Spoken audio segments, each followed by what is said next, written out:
আসসালামু আলাইকুম রাহমাতুল্লাহি ওয়া বারাকাতুহু। আমাদের পাসপোর্টের দালাল সাহেবরা চায় বৈধতা।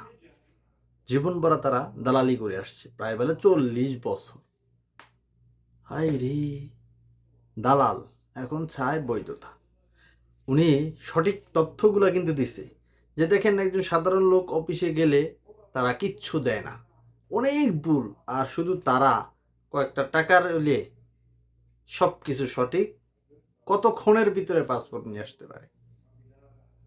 তো এই যে উনি তথ্যগুলা দিছে, এরা ধরে কি কারো বিচার করা সম্ভব হয় না?